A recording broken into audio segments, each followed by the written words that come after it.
So my name is Josh Strong, and I've decided to start odd jobs in the greater Salt Lake area.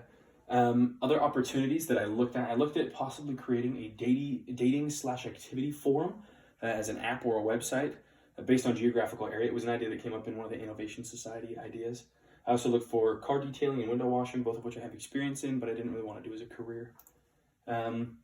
So in market and testing, basically, our company, we provide a service that helps you.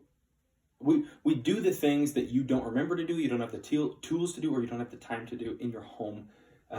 So our job remembers to do these for you. The market opportunity is good because it should appeal to all homeowners. That being said, it is a luxury. So I mean, normal people can do these jobs. They're just time consuming and kind of odd.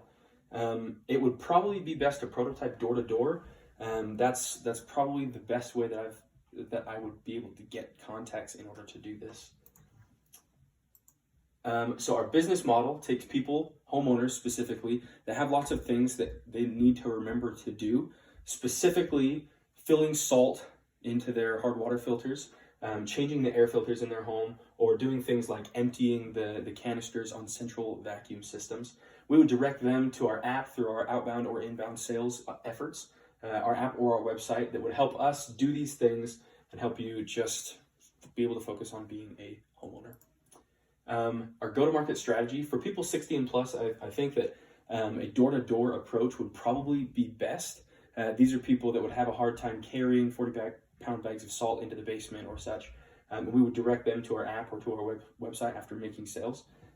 For under 60, we would contact them or target them specifically through Google Ads or social media marketing, something a little bit more new age, both of which we would direct to our app to help them have a good service and marketing and sales experience, hopefully good enough that they talk to their friends. I think that would probably be the best source of marketing after a while, or hopefully.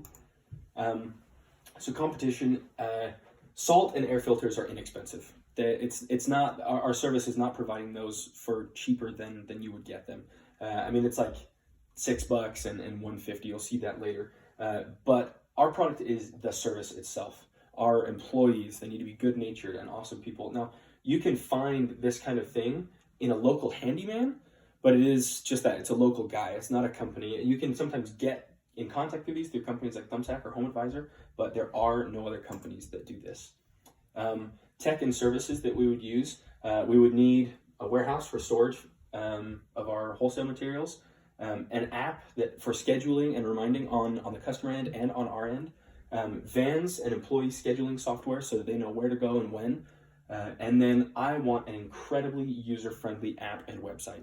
If you can't get on and in 30 seconds figure out what you're looking for, then I've done my job wrong. And we can do that through analytics and customer feedback. So qualifications, personally, I just took an inbound marketing certification course through HubSpot, and I actually loved it. It changed a lot of the ways that I think about marketing and how I thought about marketing for this company. I would want people to come to us through word of mouth as opposed to kind of shoving it down people's throats. This is a franchisable idea. We could, once we kind of perfect a model here, we could do it in Denver and Boston and California or wherever we want to do it. I have a lot of odd job work experience. It's commonly known among my ward that you can hire me for $20 an hour to do basically anything. I also do aeration of lawns and window washing, both of which are things that people don't have the time or the tools or the expertise to do. And so I would need additional knowledge on the specific things that we do as a company. For example, hard water filters. My family doesn't have one.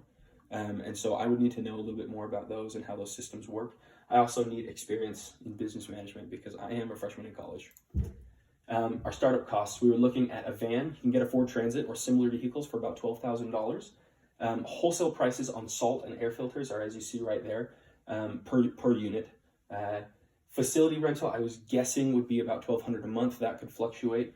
I want to pay employees high. I don't know if 17 is exactly the number that I want, but I don't want these to be $10 an hour guys. I want them to be sharp guys that know what they're doing.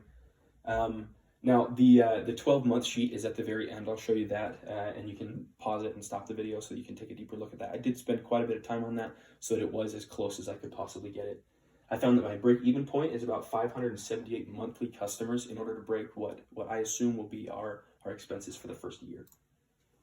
So I used the net asset approach, including what I valued my customers at for about 5 years, and I put my own assumptions into that, but it was about 2.7 million. And then I also used the discount cash flow for the next 5 years based on our interest rate in order to get 1.4 million there. So it's a very different, it proves your point talking about assumptions. And documentation and bylaws. We would want to do this as an LLC. I think that me and my buddy Matt that are thinking about doing this, that would probably just be the easiest. We would need a business name, a registered agent, operating agreement, articles of organization, a business license and permits for Utah and the cities that we function in, a statement of information form, and the regular tax forms. And so now I will show you my sheet.